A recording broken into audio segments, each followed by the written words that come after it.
Happy Devil's Thursday. This is At The Point, episode 19. I'm your host, Sam Wu, here with Bruce Zeman, the NHL analyst extraordinaire, streaming live on Facebook Live, YouTube Live, X Live, and Twitch on the Let's Go Devils Network.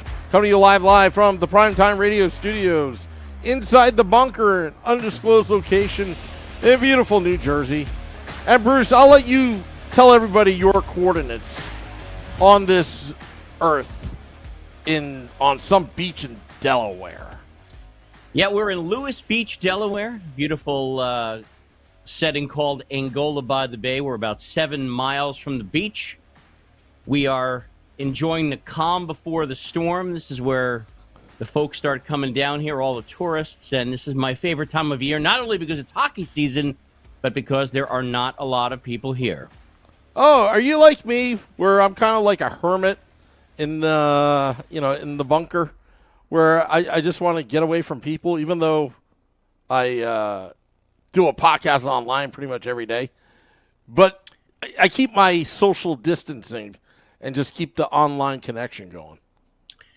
Yeah, I'm being in the media for 35 plus years now. You just at the point where you want to do your show and engage with folks that have good things to say, and you and I are kind of similar because we'll debate anybody about anything. But the the one thing I don't enjoy about some of the stuff that I do is, as you know, things can go downhill quickly. You can have internet trolls, and you can have people that just complain, and I'm not a big fan of that.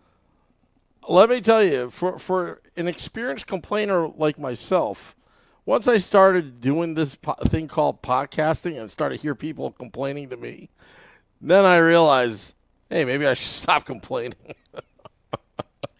Well, anyway. We'll debate anybody about anything. Especially on this show. But I just think, the purpose of doing this is to have a debate among hockey fans about all sorts of different things. And if you're not going to bring anything constructive to the table, just go do something else.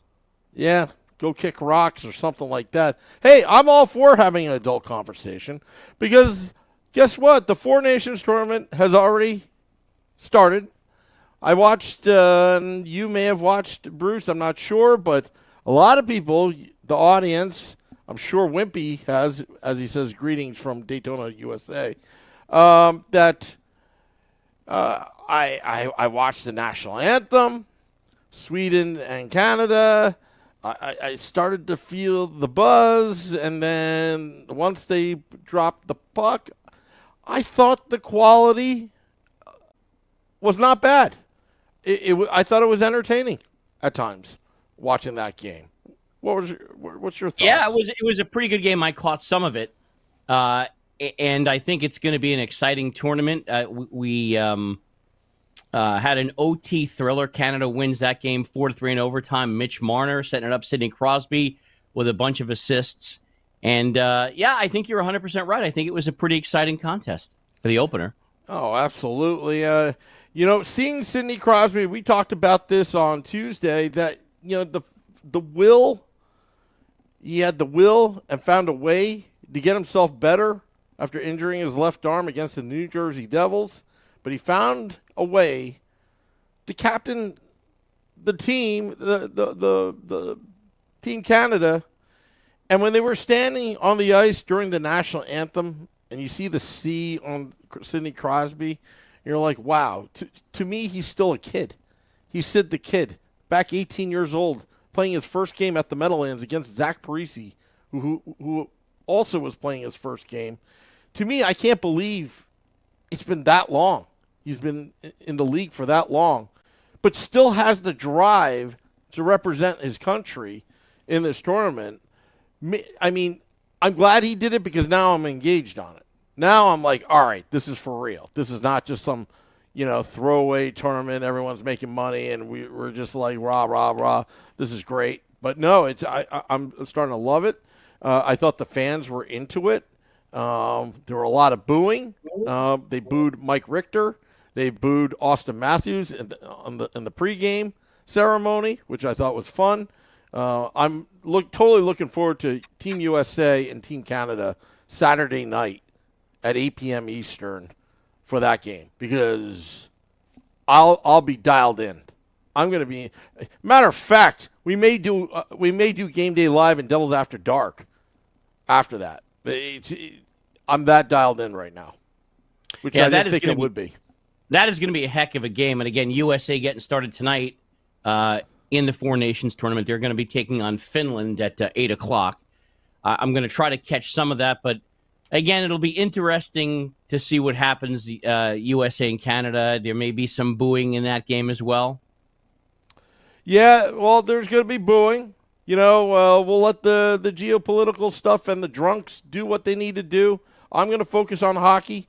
I'm going to focus on Team USA's goaltending versus Team Canada's power play. That's what I'm looking forward to. I would love to see Connor Hellebuck go against that power play that Team Canada has with Nathan McKinnon, Sidney Crosby, Connor McDavid, and the rest, and Cale Makar just quarterbacking that power play. I thought Mark Stone played pretty well last night. I thought that that little drop pass from Sidney Crosby was kind of like, oh, that looks interesting, and then like bam, the puck's in the net, just like that. There's a tremendous amount of skill that Team Canada has, and obviously they had the home ice advantage. I love just the whole pregame, the French Canadian way of doing things like they do in Montreal. I loved every minute of it. Yeah, there's a lot of excitement surrounding this, and I'm curious to see how it plays out. Hopefully nobody gets hurt, but we've got the Bell Center, we've got TD Garden, and the Four Nations tournament is underway. Also on Saturday, you've got Finland and Sweden at 1 o'clock, and then the U.S. and Canada at 8 p.m., and I think that's going to be a pretty physical contest Saturday between the U.S. and Canada. Yeah, I'm going to somehow get the game on because the Let's Go Devils podcast will be traveling up to Wayne's Ale House in Wayne, New Jersey for the Brian Rafalski autograph signing from 1 to 3 p.m. Eastern. So it's going to kind of cross-pollinate there. I'm sure they may have it on the TVs at Wayne Ale House, but definitely we're going to bring our mobile studio to the event. And I'm definitely going to have it being played. I might even bring a TV as well, just to stream it. So people that are filing in, getting their autographs and pictures, I'm assuming, with Brian Rafalski, that you keep tabs on Team Finland and Team Sweden. Jesper Bratt played for Team Sweden yesterday. It was nice to see him play, and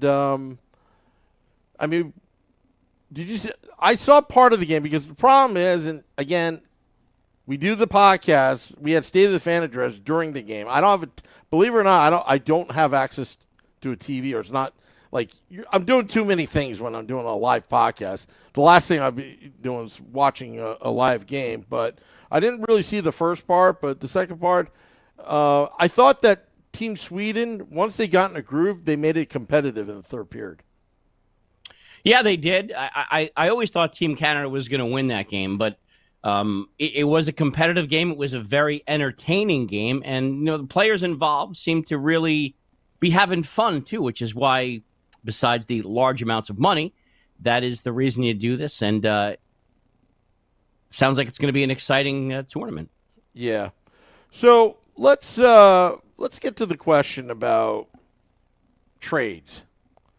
Now, I got your show notes here, Bruce, and I can interpret it in different ways. The question is, would you allow trades during Four Nations tournament? I'm assuming you're talking about NHL teams making trade transactions while the tournament is going on.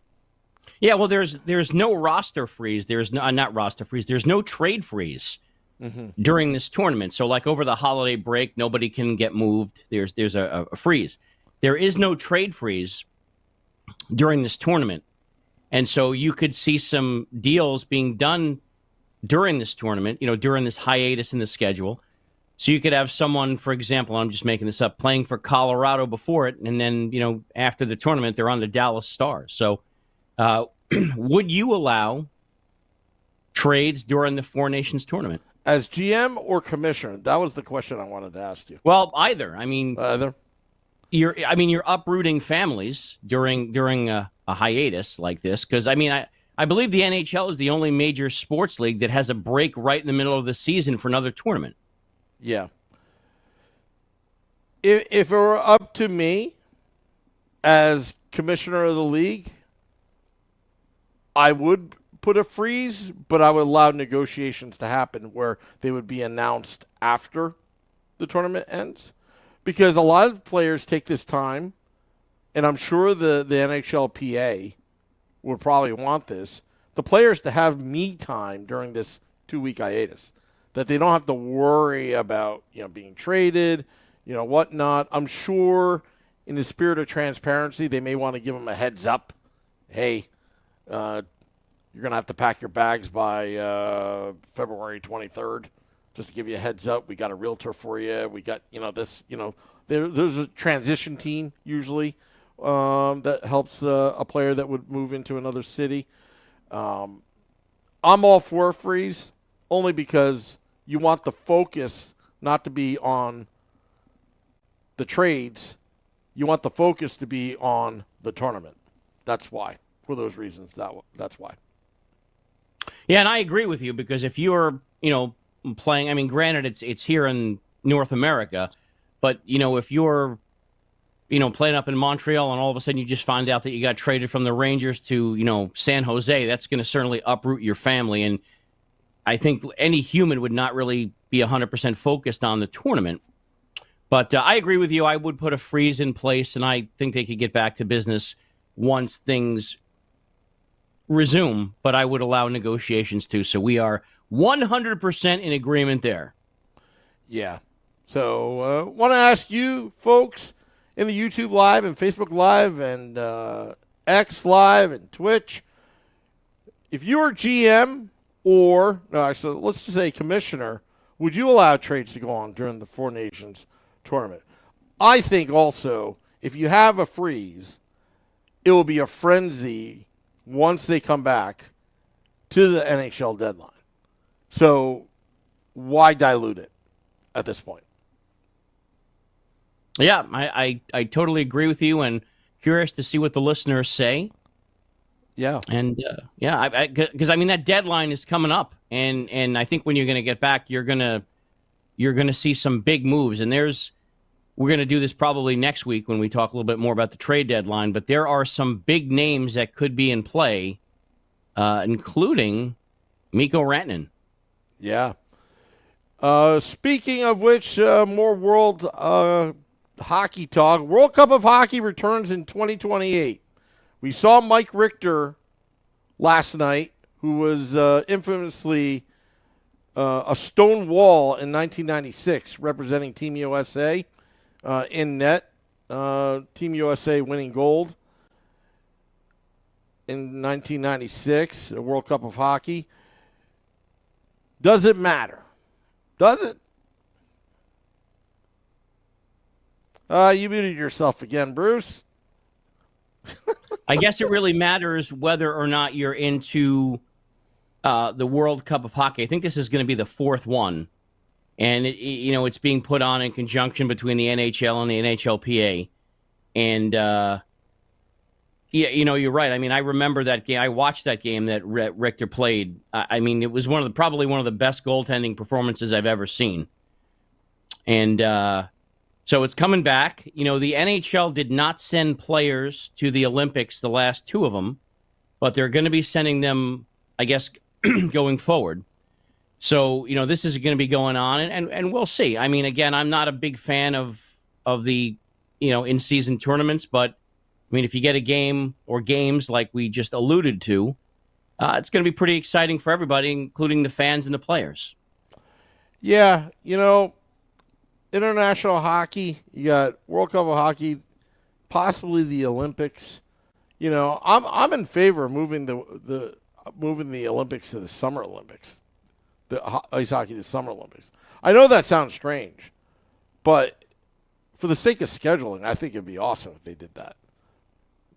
I'd be totally into it. in August.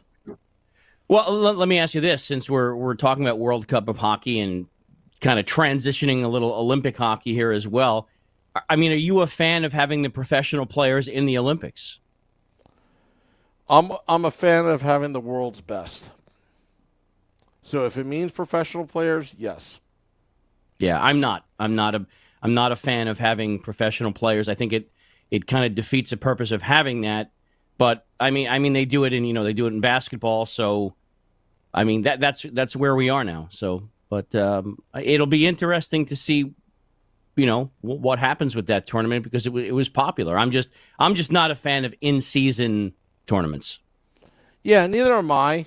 I think 1980 was probably like the last of that type of era. Like the 1980 team was a bunch of amateurs, but then again, the CCCP and the Soviets, they were professional.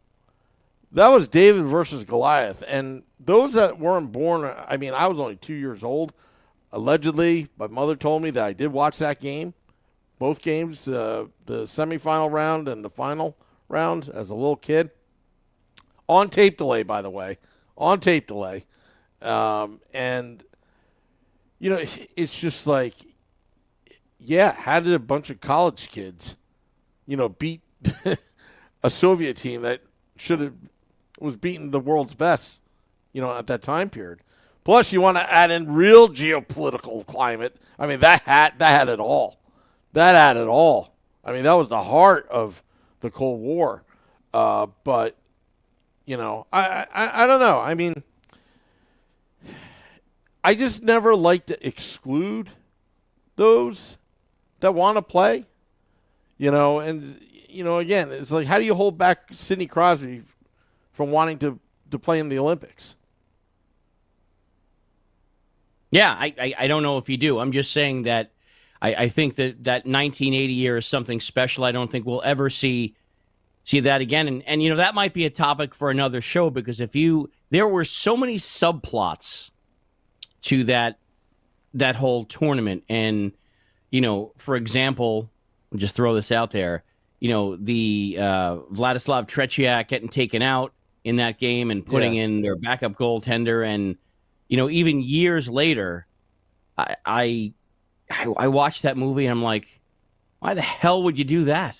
Why would you take him out? He's the greatest goaltender in the world. That's like one of the greatest mysteries.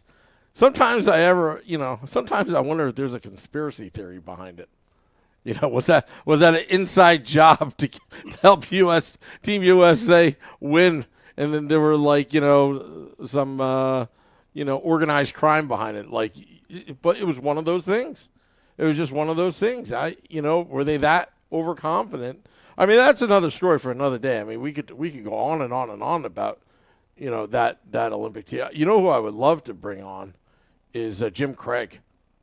Onto the podcast, and a lot of these, former players are just doing motivational speaking full time.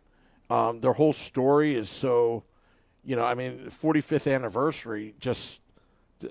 In 5 years, it's going to be 50th anniversary of the team, and it's something that's near and dear to my heart because, it's country, it's ice hockey, and it's David versus Goliath, and it's all the moral principles, what that team had to do, like work hard, find even as you work 110, 120%, that you found talent that you didn't even know that you had, or you found the effort that you didn't know you even had in you. So it was very inspiring, that 1980s team. And you know what? Maybe we should have these kind of tournaments. Maybe one can make the argument we should have these kind of international tournaments, so we can have these kind of memories and all. So. Yeah, I mean that is a topic for another podcast for sure. But I mean, if you've ever, one of my favorite hockey movies, one of my favorite movies, period, is Miracle, and I think a big part of that 1982 was the late coach Herb Brooks, the way he motivated those players. I mean, a lot of people thought he was a little crazy, but he got the hardware. It's usually the crazy ones that know what they're doing. You know. Yeah, well, I mean, if you look at what he did, Yeah. you know, his methods, and I mean, you have to not really be a hockey fan to not get motivated and inspired about his, you know, his locker room speech. You know, you were born to be hockey players, and this is our time. Their time is done. Yeah, I know. And you know what? And good things come from failures. I mean, he failed to make the 1960 Team USA Olympic team, right? He got cut. He was the last guy cut. And that was part of the plot storyline in the movie Miracle. And he took that and turned that into the 1980 team. You know, not making the team, learning what the Soviets were doing. You know, taking North American hockey and Russian hockey and combining it together and be able to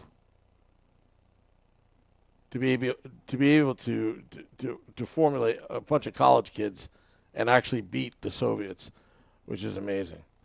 All right, let's go getting back into the NHL. And this is the easy question. We're bouncing around here, Bruce. Which team has the best and worst logo in the NHL? Well, that's a great question. And, you know, it's funny. I don't know if you noticed here. I'll adjust my camera here so you can see this. I am donning today the iconic uniform from the defunct Kansas City Blades. Wow. Yeah, I hope I have this year right. I believe it was 1990 to 2001, or it might be 1991 to 2000. I can't remember. But the Kansas City Blades, one of my favorite all-time jerseys from the International Hockey League. So I figured we would talk a little bit about logos today because, as we know, in the NHL, a lot of it is about marketing. Yeah. And so what we're asking folks, and for the listeners, you want to chime in on this, the best and worst logos in the National Hockey League. So I'll give you my worst first, and I'll give you my best, and we'll see what you have to say. I have never, ever, ever, ever liked the Anaheim Ducks logo. The Mighty Ducks, Anaheim Ducks, I just have never liked it at all. I think it's awful. And I think that one of my favorite logos has always been the Chicago Blackhawks. Okay. All right. I would agree with the Blackhawks, but that's not my favorite. Obviously, I think you and I both know that New Jersey Devils logo is so unique with the NJ, the horns, the tails, and all that. I think that was beautifully done. Very simple, yet unique. One of my favorite jerseys, because you showed your jersey, I wish I had it here, Minnesota Moose and Manitoba Moose. Just something about the Moose. I actually have a Dave Engelstadt jersey. He was the biggest goon back in 2000. And I remember calling up the Manitoba Moose and like, I got to get this because you guys ran out of Minnesota Moose because I guess they moved cities. And he's like, I don't know anybody on the team. So he's a Dave Engelstadt. All he did was fight, right? So I have that jersey. It's authentic, all that. And they sent me anything, Manitoba Moose. And I still have it to this day. Worst jerseys. I know I'm going to sound. I never understood the New York Rangers. All their logos. The Rangers that go. First off, the team name. I know it's Texas Rangers. Tex. That used to be the owner and all that. But that's a Texas thing. It's not a New York thing. But okay, get over that. And then you have the Statue of Liberty, the third jersey logo. But the Statue of Liberty stands in Jersey. Sorry, but I hate to break it to you. It makes no sense whatsoever. They make it look like Lady Liberty is New York, but no. She's looking at you guys, and she's saying, your hockey team sucks. That's what I say. So that's my worst. Honestly, couldn't they name it something else? I don't know, the New York subways? I have no idea. But like it's kind of like saying like the Los Angeles Lakers. Well, the Lakers came from the Minnesota Lakers because Minnesota has a lot of lakes, but somehow that name transferred over to the Los Angeles Lakers. Well, we damn well know that LA doesn't have any water. Doesn't make sense. But same with the Rangers. Don't understand it. So there you go. Best jersey.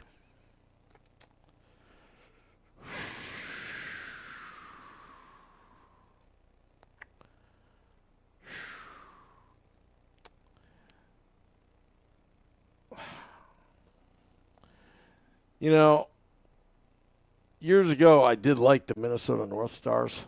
I was just going to say that if I actually have, I should have had it ready for this show. I actually have an old Brian Bellows Minnesota North Stars jersey. Wow. Similar. I used to love those jerseys. They were just they were like neon green and yellow and white and though I have to get that out somewhere where I have to find it. But the North Stars jerseys just rock. I know Minnesota fans will hate me saying this. I hate the name Minnesota Wild. It's like, oh, we're so wild. It would have been awesome if they were allowed to do this. When the franchise, when they opened up a new franchise in Minnesota, just to be the Minnesota North Stars, to have to play the Dallas Stars. That would have been kind of cool because it's like, I don't know. To me, it would have created a rivalry. Well, absolutely. It absolutely would. I just never liked the name Wild. I think, but favorite.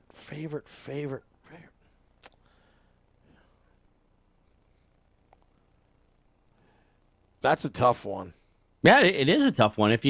And I was looking at all the logos, in prepping for this. I mean, you've got the original 6, you've got some of the expansion teams. I was even looking at some of the defunct ones. I mean, for a lot of the folks that listen to this, a lot of big hockey fans, I mean, look at the old like Cleveland Barons or the Colorado Rockies or how about this, the California Golden Seals. Yeah.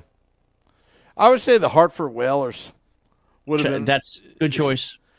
Yeah, but if you're talking about current, whoever you want. I mean, pick whoever you want. I would like to say the Phoenix Coyotes, but they don't exist, or the Arizona. They had a couple of logos too. Yeah. Oh. Boy, this is a struggle, Bruce. You're killing me here. I'm killing you. Yeah, you're killing me here.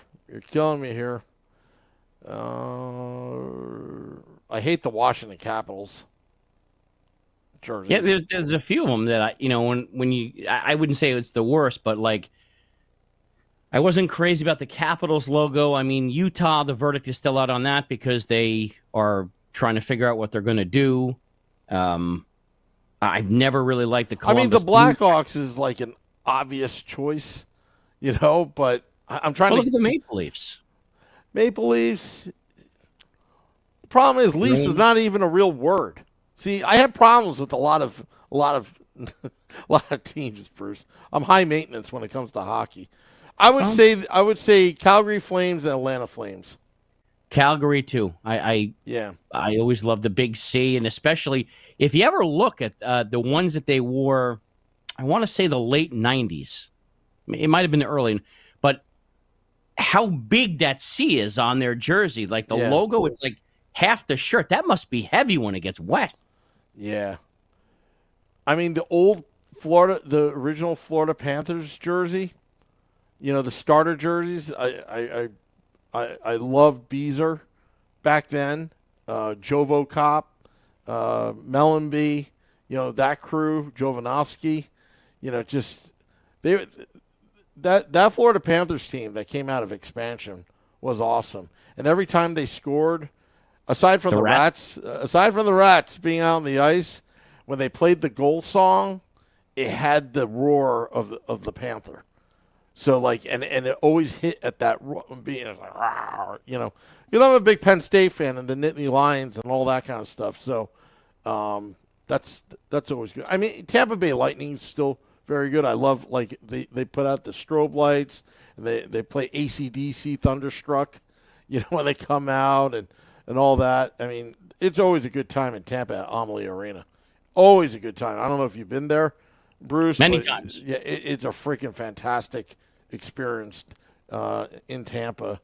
But all right, well, let's move it along, Bruce, because we're talking people's ears off. I see Select the Boy. I see Brooke Amanda. I see Wimpy. Everyone's getting a little chatty. Steve Engel's eating. The New York subways, LOL. Anyway, that's the only thing I could have said that was PG here. I mean, it could have been the New York drive-by shootings, but anyway. All right, so talking Devils, because that's what we're all waiting for. We are on the Let's Go Devils podcast network, Bruce. And we've had this debate before. Who's our choice for the next inductee in the team's Ring of Honor? Well, boy, there's a couple you could go there. I mean, I am not. Are you a fan of the team's Ring of Honor? Because I am not. The concept or the people that are in it? No, the concept. My God, the people, of course, are terrific. But the only thing I don't like about the concept is the marketing team is obviously trying to put more dollars in their pockets than really focusing on the honorees, so to speak. Like it always seems like it's always done with intent to just make money first. Then it is, to me, the Ring of Honor is more than just wins and being statistically the best. But you do have John McMullen. Dr. McMullen was the first inductee.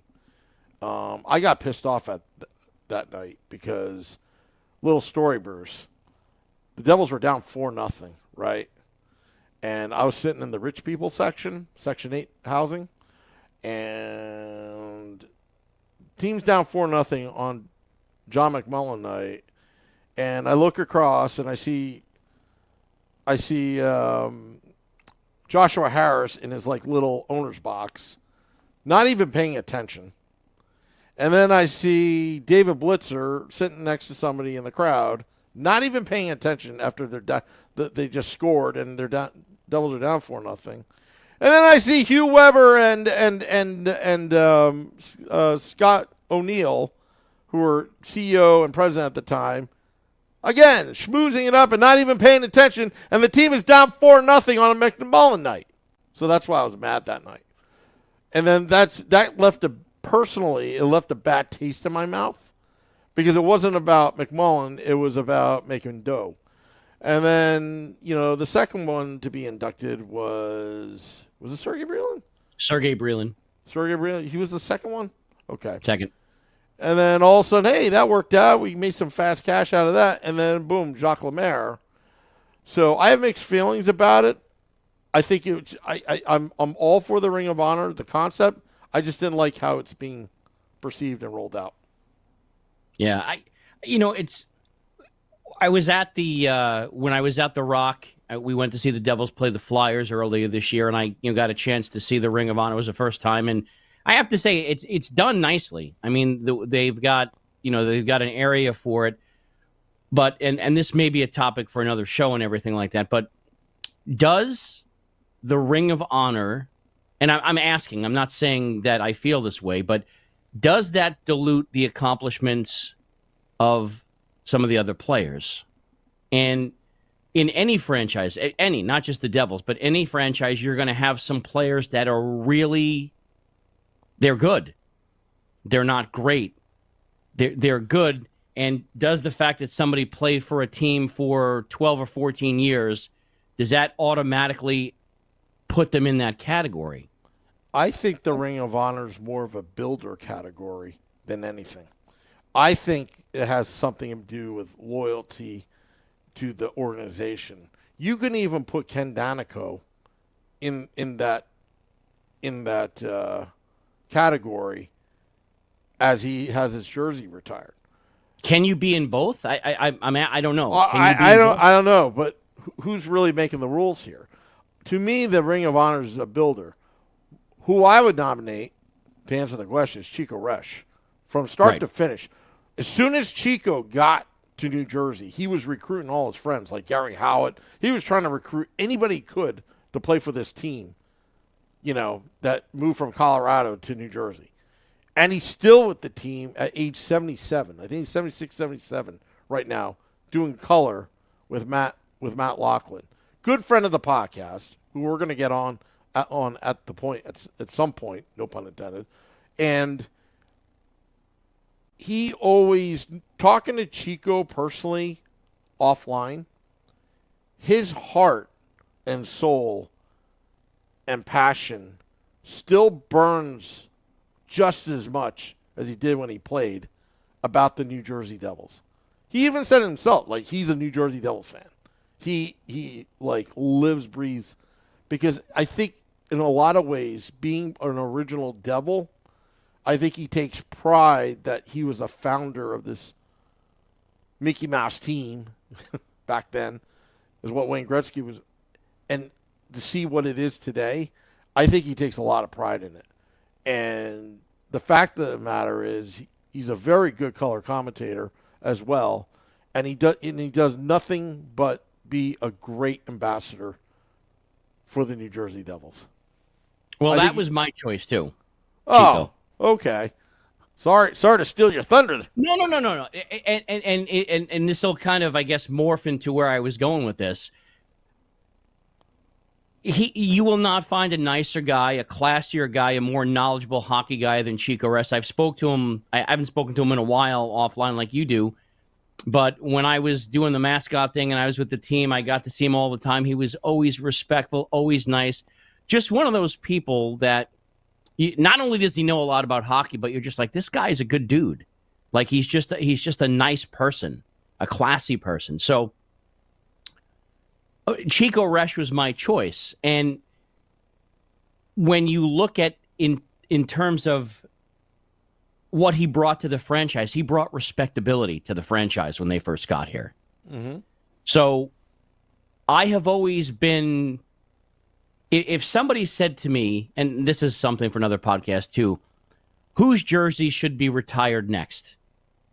I really think that you have to give consideration to retiring his number one. Whenever I see somebody wears number one, I'm like, that's Chico's number. No, he didn't have an enormous amount of wins, but he's a Stanley Cup champion. He won all these games with the Islanders, and he really brought respectability to a team that when they started didn't really have much. Wow. I mean, do you, in terms of importance to the franchise, because, I mean, obviously we know the 5 numbers that we've got retired now. And there's a big debate. I mean, I'm a proponent of retiring Sergei's number and not having him in the Ring of Honor. I agree with you on that. But I mean, look at some of the other players because if you go down that wormhole, if you want to talk about it, I mean, what about Andy Green? What about Travis Zajac, who spent Andy Green spent almost his entire career here, but Travis Zajac, same thing.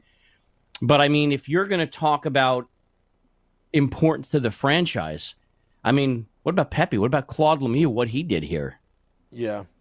I will say this, though, about Sergei Breland that may distance himself from the other players, but it's not on the ice, it's off the ice. Remember, he came from the old Soviet Union himself.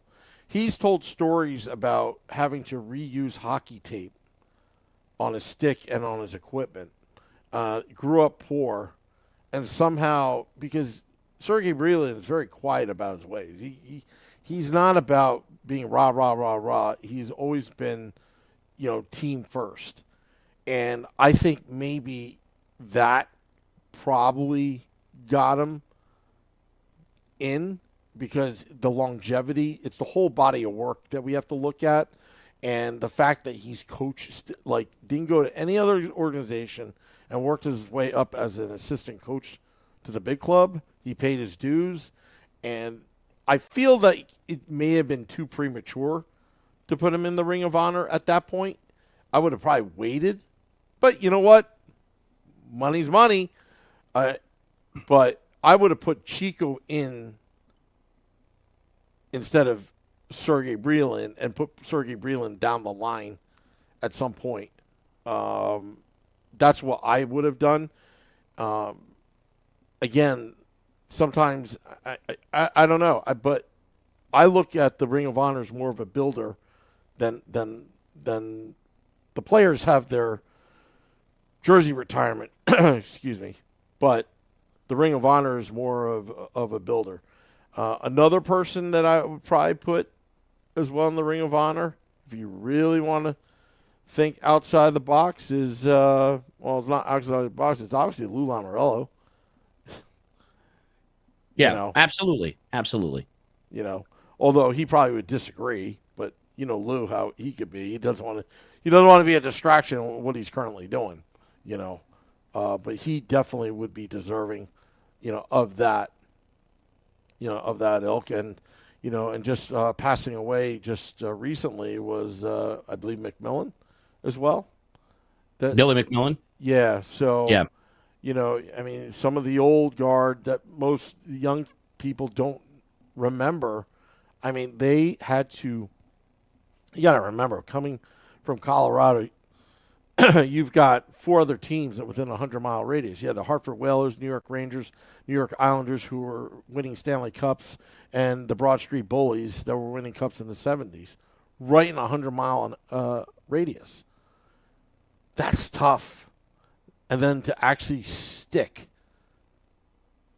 is amazing how they stuck in this saturated market. It's not as easy a question as you would think, because to me that opens up an entire another debate in terms of retiring numbers, because when you look at that as opposed to the Ring of Honor, to me it's the ones that are retired now, I mean, those are no-brainers and everything. But if you're going to go back and you're going to take a look at who got you to where you were, I mean, Chico's got to be in that discussion. He has to be.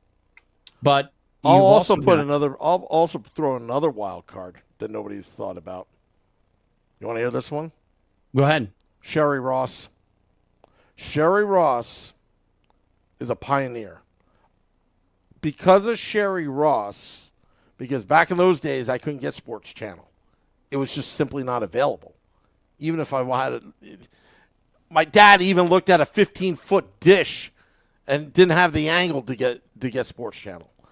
So Sherry Ross, being the pioneer she was, it didn't end well because the cost-cutting, Harris Bush Sports Entertainment, whatever they did, it was stupid. Sherry Ross was always, from start to finish, as a pioneer, covered the Devils with the Daily News as a color twice. She had 2 stints. And because of her, and all I had was a little radio to listen to the games with the coat hanger antenna angled at a certain way on 770, just to listen to the games. It was Sherry Ross that was doing color, and she is a pioneer that most people, that's a builder right there. That should take specific, considerations on. And there's a few others too. I mean, if we want to look at the player, it's definitely a. We have to look at this a little bit more depth. But I mean, we mentioned Pepe Claude, what he did for the team, and then of course there's also John McClain. Agreed. His stint with New Jersey didn't really end well, which is, I think that's a part of, and I also think, right, wrong, or indifferent, I think the fact that he played for the Rangers doesn't help him there either. Yeah. And also, don't forget about Bruce Driver. Bruce never wanted to leave New Jersey. He never wanted to leave New Jersey, but the numbers didn't work. And, the only reason why he went to the Rangers, and he said this on this podcast, he's a good friend of the podcast, and he hates that question, why did you go to the Rangers? Why did you go to the Rangers? He wanted to keep his kids in the same schools. He could have got more money elsewhere. So he stayed, and then on top of that, he's the Morristown Beards, girls ice hockey coach, holds every freaking records as coach, built that program when girls hockey didn't exist when I went to Morristown Beard. A few years later, his daughter goes to that school, blah, blah, blah. The rest is history. There's a girls team. They're winning, championships, whatnot. But for girls hockey in the state of New Jersey, again, if you want to look at the whole body of work here, Bruce Driver has done wonders and contribution to girls hockey and hockey in general in the state of New Jersey. On top of being a Stanley Cup champion and being there almost from the beginning when the Devils came to New Jersey. He was a hell of a player, too. Yeah. Which we should get him on the podcast. We should. I knew him very well when I was doing the mascot thing. We had a couple of good laughs about how like, he's like, I can't believe you're going out there to do this. And I'm like, me neither.